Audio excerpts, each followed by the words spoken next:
So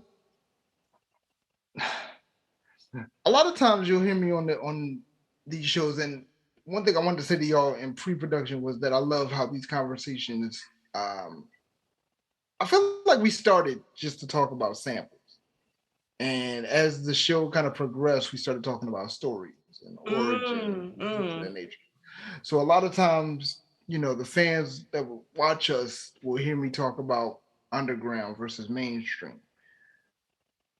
What I was saying was you could tell that somebody at Loud Records believed in this project and finally pushed the button. And it felt good for that to happen to M.O.P because they also had Product GMB on the Warriors album. And the Warriors album, at the time, Product GMB were signed to Wyclef, and they had the Maria Maria record with Santana. So you can't say that underground artists that specialize in street music aren't musically inclined.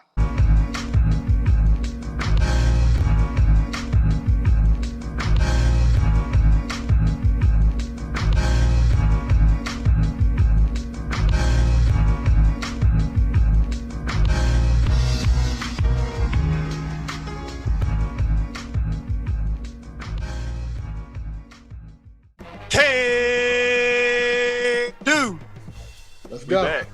We back.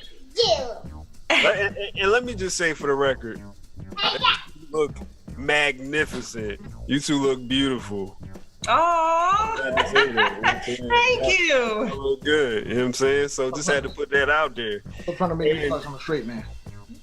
I mean, you know what? I always say, I'm grown. I ain't worried about nobody testing my religion because I know who I am and I know what I do. And hey, I'll leave it for the rest to figure it out. But hey, if you ain't heard it from me, it ain't true. So with all that being said, we are the Beat Connection. And I am in protest because I need right my now. shirt. So before we get into it, Joe. Alexis is Karee Irving. She refusing to suit up. Yeah, she don't want to put her uniform, her Avengers she's on today because it ain't coming to mail yet. But I told her. She a diva. She on the Tony Stark joint. I'm not an Avenger today. Because I love every week, every time we do this. Y'all have like the dopest shirts on, and I have on the same old shirt, and you act like you can't send me nothing new. So this time around, I'm like, I'm not wearing. Blame it on the company, yo. Sometimes they be playing with the budget, yo. Like gas prices. Blame it on the company.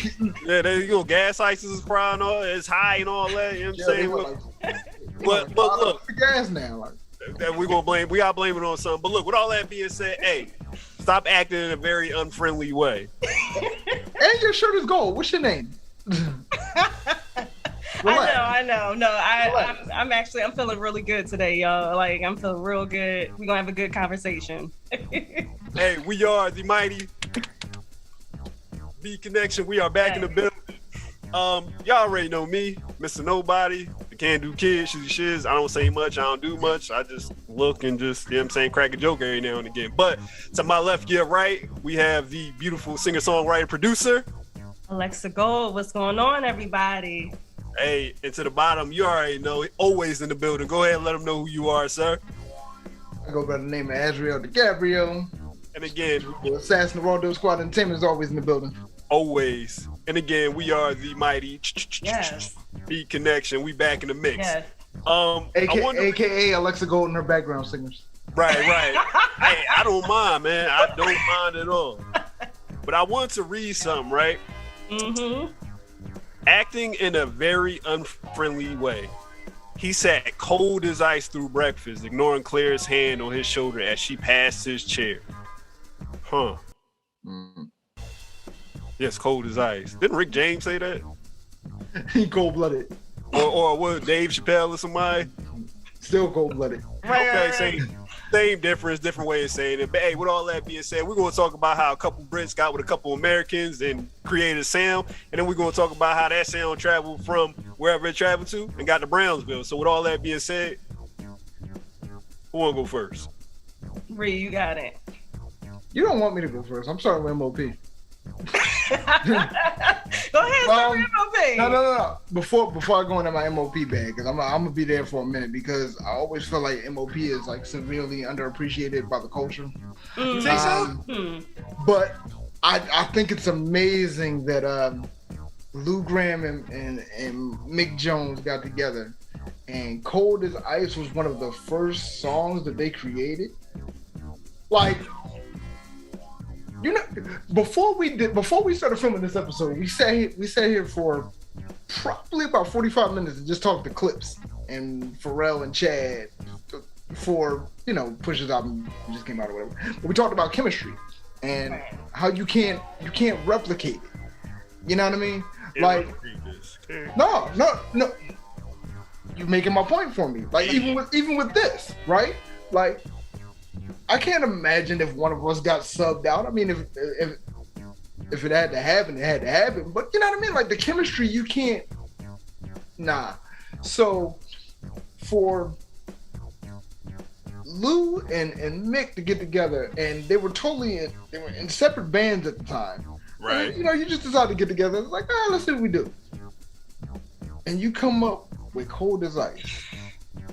A record so far that you're just like, you know what? We gotta start another band. Oh my god. like what? Yeah. All right. So I'm gonna leave that part to Shizz and Alexis just to kind of share the floor, because I'm definitely going in my M.O.P bag today. Because M.O.P, funny that they sampled Foreigner, which was considered a bit of a supergroup of other rock bands, other UK and American rock bands, right? M.O.P is what I consider a hip hop rock band. I kind of thought that. Not in the sense of like a band, even though they do have a rock album out. More so just the energy, right? Like, you could easily start a mosh pit to any M.O.P record. I feel like it's okay to rob somebody as long as M.O.P is playing in the background. What? I would rob myself if M.O.P is playing in the background. Run up on your reflection, like, yeah, run it. I mean, so. Oh my god. So a lot of my perspective is going to be from the M.O.P standpoint this episode, because when you think M.O.P, what record do you think of? Like, honestly. And that's the only one I think of. that's I don't know them like y'all do, though. Right. So if you're somebody that doesn't kind of know them, then that would be your first, because I want to say that was like their most commercial hit, right? Yeah, it was a crossover. Right. Yo, you know how crazy it is that your crossover record is a Robin anthem? I mean, really, like, not for nothing. Like, you had kids, like, and again, we're not condoning robberies and sticking people up. We're not condoning. Speak for yourself. No. You know, we gotta put that PR stuff in there. No. Allegedly. No, all jokes aside. So when you think of M.O.P, you think of arguably the hardest record in the world. I think of Annie Up, right? And Annie Up and Cold as Ice gave M.O.P their most commercially successful record, right? And to think of somebody, a brother from Brownsville, hearing Cold as Ice and thinking, and I'm speaking of Fizzy Womack now, aka Lil Fame, one of the half of M.O.P. He produced that. I feel like that's Sean's typical spiel to introduce who produced it, but I mean, I can go into it, just get it out of the way, so that way. Yeah. Go ahead. All right, so if anybody, if you've been living under a rock, and I'm pretty sure you haven't, just depending on where you've been at. If you ain't figured it out by now, we're talking Cold as Ice. Foreigner's Cold as Ice, off of their album, self-titled album, Foreigner, which was produced by Mr. Gary Lyons and John Sinclair, which was released in 1979. M.O.P, and no, that doesn't stand for M.O.P. M.O.P, the Mashout Posse, they sampled it with the same name, releasing their track Cold as Ice off of their Warriors album, which was produced by Lil Fame, aka producer name Fizzy Womack, which was released in the year 2000. Mr. Reed, go for it, sir. Yeah, man. That I remember when I first heard Cold as Ice, right? Like, so it was one of those albums that I was always familiar with M.O.P. Because I was raised by hip hop heads, and I was more so familiar with Four Alarm Blaze and First Family for Life album and all that. So when Annie Up came out, it was like, oh, they have. You could tell that they had somebody at the label pushed a button. You could feel it because Annie Up felt big, and then when you heard the album, I mean, the album is flawless. It's produced entirely by Fizzy, Premier, I think DR Period, and I think Teflon might have did one or two. I forget. But I know the core of it was Premier, Fizzy, and DR Period. For those that don't know, DR Period is a Brownsville native. He produced one of my favorite hip-hop albums of all time, Once Upon a Time in America by Smooth the Hustler. Great album. For Fizzy to be able to hear Cold as Ice and be like, you know what? We can make a crazy anthem to this.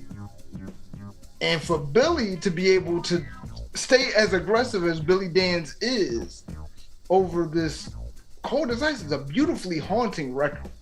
Like, it's hauntingly beautiful. Yeah. Like, from the moment the piano comes in at the beginning, and I think it was Lou who said that he was inspired by watching like Mommy Dearest or something. It was a scene from Mommy Dearest that inspired the piano that he played in the beginning. I was just like, so for Fizzy to be able to take that and build upon what they had with the Warriors album, for Premier as the executive producer, as one of the executive producers, to be like, yeah, this is the one that we get behind as a single. For Steve Rifkin from Loud to say, yeah, this is the one we put some money behind after Annie Up had already blown up. Like, because technically Annie Up was the street single. Cold as Ice was supposed to be the crossover. And Cold as Ice, not for nothing, is equally as hard as Annie Up. It's just that Annie Up bangs more. Yeah. That's what you got. Go. Just hearing the two songs in my head, I'm like, because I guess this just shows you the power of like melody and like even when you add what sounds like horns to a song, because with Annie Up, I mean, basically it's like the horns that make the song, right? Or whatever, like that. Right.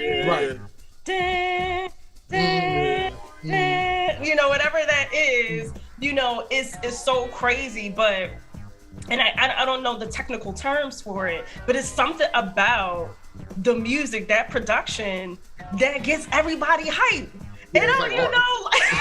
It's like audio ambiance. Right. It's like, so crazy. So when we talk about like, you know, like you had just mentioned, Cold as Ice kind of being like that second single, you know, being just as hard and everything, like taking that, I don't know who produced Annie Up?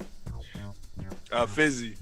Oh, so he did that. You talking? Annie Up. I'm sorry. I want to say it was DR. Okay.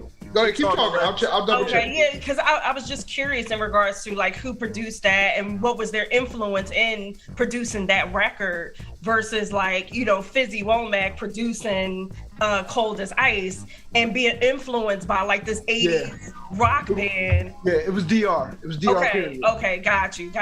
So I'm curious to know like what was his influence in producing that track, and you know, but here we are with Cold as Ice. And granted, for me, Cold as Ice didn't catch me as much as like Annie Up did, but it doesn't like, but I'll never, I mean, come on, it's M.O.P, so it's gonna be hard regardless. So like I can't take like that out of it. Even the record they got with Product GMB on the Warriors album was like hard. It's like right. You got the Maria niggas sounding like this, like right. But you know what? So for me, because you guys are more familiar with M.O.P than I am, I'm going to speak more to Foreigner. Right. And if you're like, if you love 80s music, she about to stand out. Go. She already got the ambiance in her. Look, because if you love for the occasion and everything. If you love those like like rock bands from the 80s, even like the 70s, because actually the song came out in the 70s, in the late 70s. I want to say it was like 76, 77. Yeah. And you have Lou Gramm, Mick Jones, and they basically formed this group called Foreigner, and they had some of the biggest hits, like, I mean, really ever, you know, in terms of like rock music. That's what, and not to cut you off, but it's crazy that Cold as Ice ain't even their biggest record. Like, Cold as Ice is that was surprising to me. So they had Cold as Ice, they had Hot Blooded. Oh my God. Like, I'm trying to remember some of the other songs that they had, but one of their biggest hits that people, I think, forget sometimes is I Want to Know What Love Is. Now, I don't know. No, you know what's crazy? So I love that record, and I didn't always know it was them. Like, it took a minute for me to figure that out. Yeah, man. Foreigner did I Want to Know What Love Is. And and that was, I think, a part of the reason why they were able to become one of the biggest rock bands was because, and I'm sorry to say, well, not sorry to say, but like Lou Gramm was an exceptional vocalist. Yeah. Just like, you know, you had Freddie Mercury and Queen. You know, like you had this exceptional vocalist who was who was fronting this band who made great music to support them, but like they were able to transcend, you know, and really make just such incredible music because his voice was able to just carry them. Like he was able to carry the power and the emotion in what they were talking about. And I think that was a lot of it too, was that emotion. When now I'm sitting here listening to I Want to Know What Love Is, and you can just hear the emotion and just to stay with what we're discussing, for as Cold as Ice, you can just hear the heartbreak, you can hear all of that, you know what I'm saying, along with those piano keys. It was like, man. I'll say I watched the performance, and I think it was because Lou Gramm had been through a lot. I mean, really, he went through, I want to say he had cancer at one point. And, you know, he went through some health challenges. I'll say that. Forgive me if I'm wrong, but he definitely went through some health challenges. He kind of stepped away, you know, from the public spotlight and everything. And I had listened to him from when, like, they were kind of like in their prime. And I want to say this was like the early 80s. He performed Cold as Ice. And then I listened to him perform Cold as Ice when he came back to the stage, like when he was older. Right. You know, and his voice changed and everything, but still that same power. Like, you can't take that away from somebody. Like, when you got it in you, you got it in you. And Lou Gramm has, like, now, I will say that Foreigner did go through a personnel change. So they ended up getting, like, another lead singer for some time once Lou, left, like, permanently. But to see him come back and to see him bring that same fire, the same passion and emotion and like dedication, it was just amazing. But when they were in their prime, oh my God, to hear him live sounded better than the record. Than the record. I only wanted to chime in because there's a core. We keep talking about emotion in music. We keep talking about like passion. That's why I love that M.O.P sampled the record. I was so there. Yeah, so if we there, I'll let you go ahead. No, I'm so glad that you brought that up because as soon as you started saying that, I was like, but that's what M.O.P does. No, that's exactly what they do. So if you're not an M.O.P fan, you might feel like they're yelling at you. Right? Right. And that's not to say that they're not yelling at you. Right. But you got to remember where these dudes come from. But not for nothing. That's why I love M.O.P. No. And I always said, like, for me, I'm a big energy guy. Right. That's why I love M.O.P. Like, I love when them and Busta Rhymes get together. Yeah. I feel like you about to have a heart attack messing with them because it's so much energy on a track, on a record, on a stage, you know what I'm saying? So it was like, again, I was sitting here looking around just for a second or whatever because I was trying to find my black gloves, my black mask, and my black Air Force Ones because, again, you know what I'm saying? I've been a huge M.O.P fan for the longest. You know what I'm saying? So, like I said, that's why it's hard. It's almost like come at you. You know what I'm saying? It's like come at me. It's energetic. It's like you were saying. It's almost like I don't want to say hip hop, rock and roll a little bit. Like, no, it is because if you've ever seen the M.O.P show, right? No, that's a rock show, right? Like it's that's like they call themselves the Mash Out Posse, and it's like you know how you would go to a rock show, a rock band, they would have a mosh pit. And it's like, you know what I'm saying, and again, not to create the vibes or create labels or anything like that, but it's like they got their version and hip hop has his version featuring M.O.P or whatever. Right.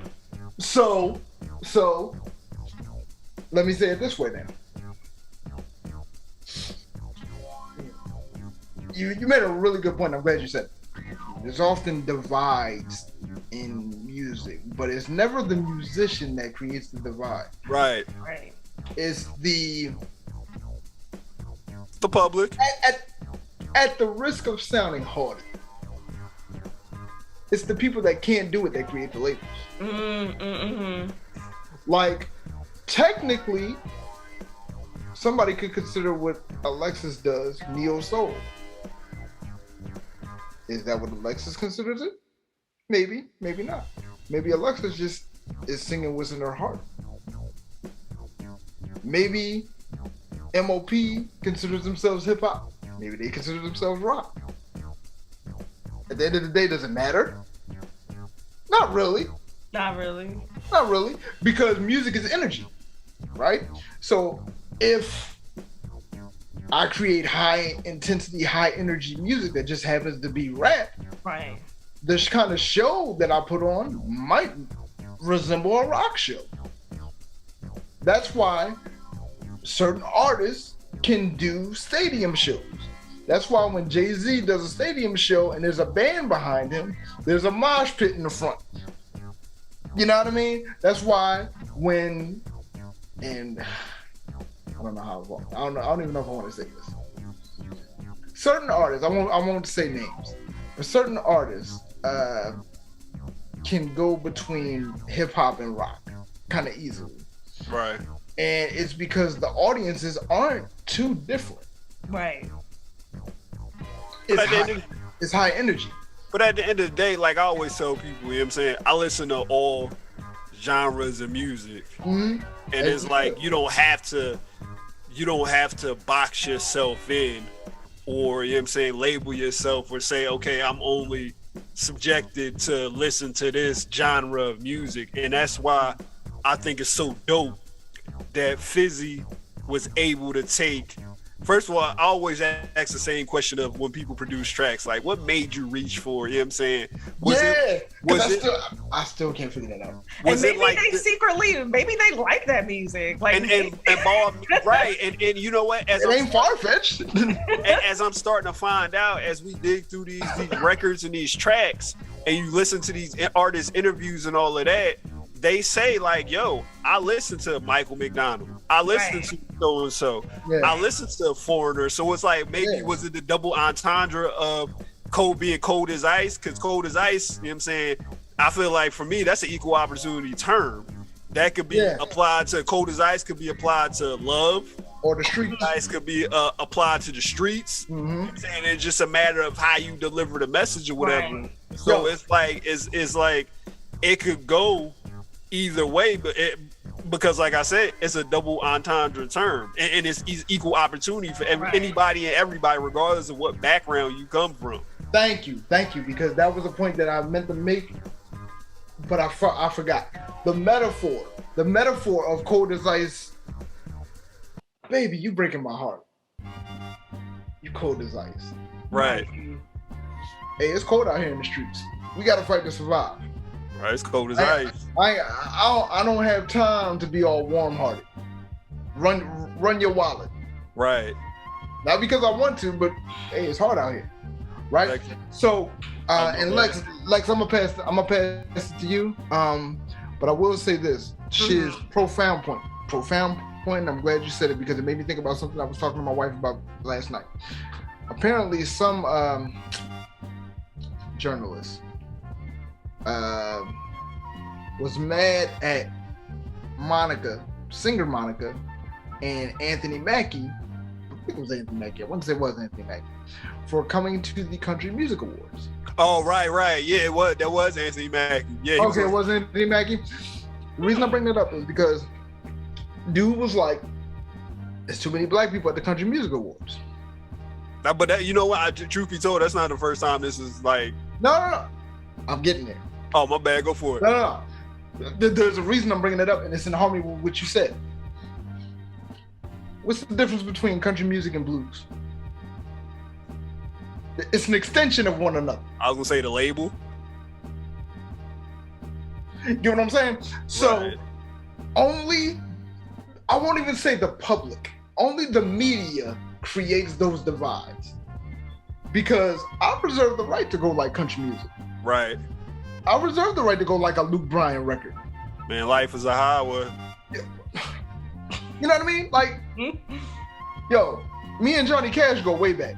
Okay. I ain't gonna lie, not for nothing. I like Johnny Cash. Listen. When I go, somebody got to play "Ain't No Grave Gonna Hold My Body Down."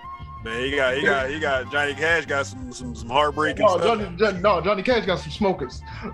I'm saying that to say, just as much as I love "Cold as Ice" from M.O.P, Right. Warner's version just as much. Right. And both versions get totally different reactions from it. If me and my wife go into an argument and Foreigner's "Cold as Ice" comes on, I'm a basket case. If my brother is out here doing something in the streets and "Cold as Ice" comes on, the M.O.P version, it's time to run it. Like, so it's avenues for both, man. And I despise the divide in music, and I feel like most fans feel the same way. When we start talking about musicians and what they deserve and the respect they deserve, Lex, you got it, because you my favorite artist on this show. So we're gonna close with you.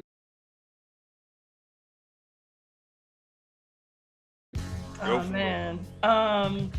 It's funny. I'm glad that we kind of went in this direction, Shizz, based off of the point that you made in regards to how important the connectivity between that metaphor is, like how many ways you can kind of turn it, and what was going through my mind is that, you got some women out here just like the streets and they all heartless, it's just like, it's all cold, like, and so it's so crazy to me, like how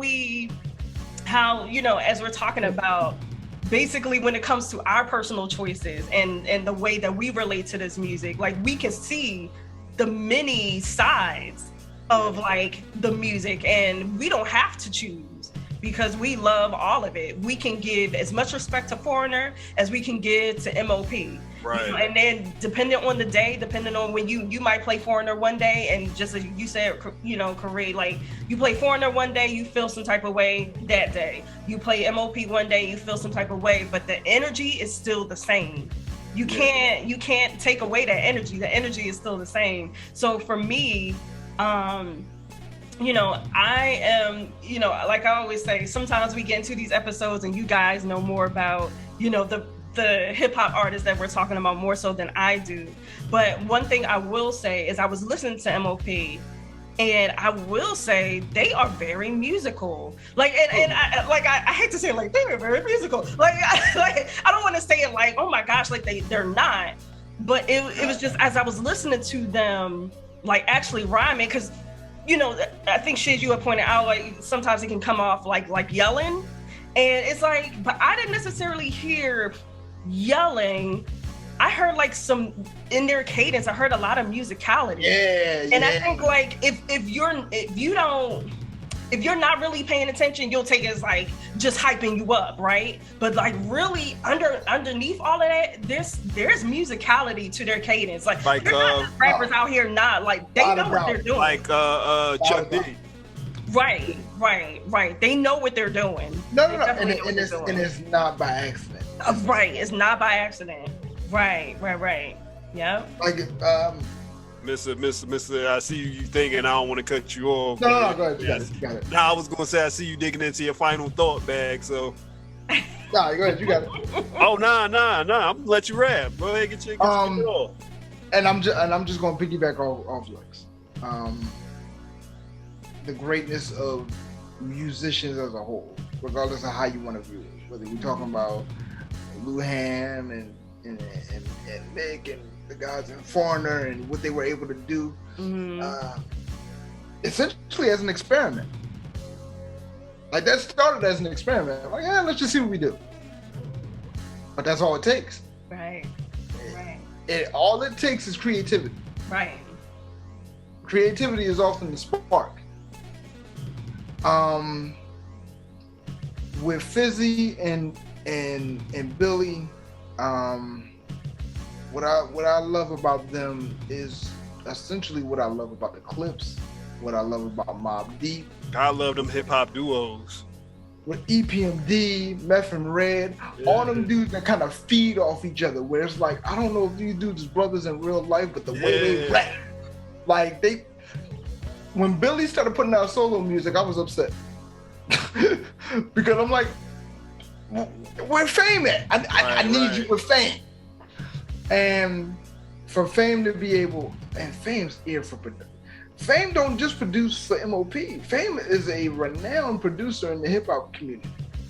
Like, it's not just M.O.P. music. Fizzy Womac's name rings bells as a producer. And I love that we're talking about them, and I love that while we're, kind of looking into this episode, I found out Annie Up was a sample.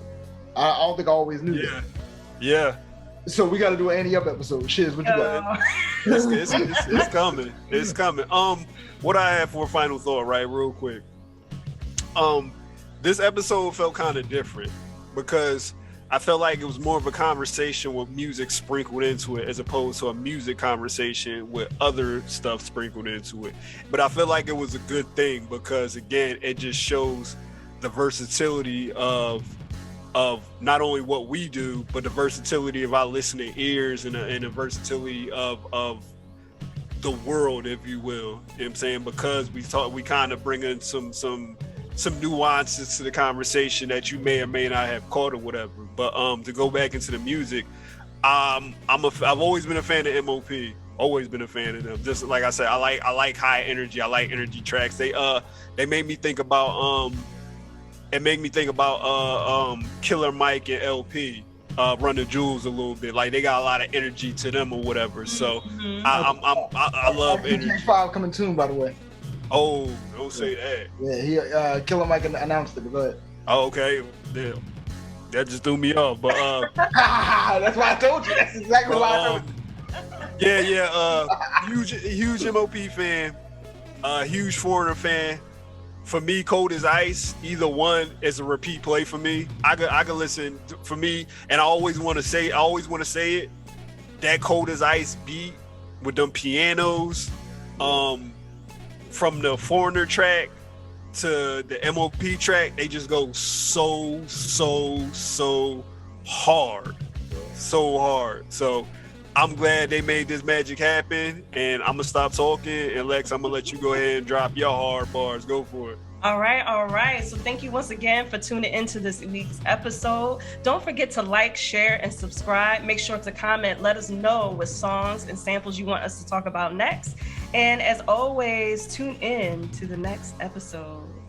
Yes, cold as ice. That's the only part I know.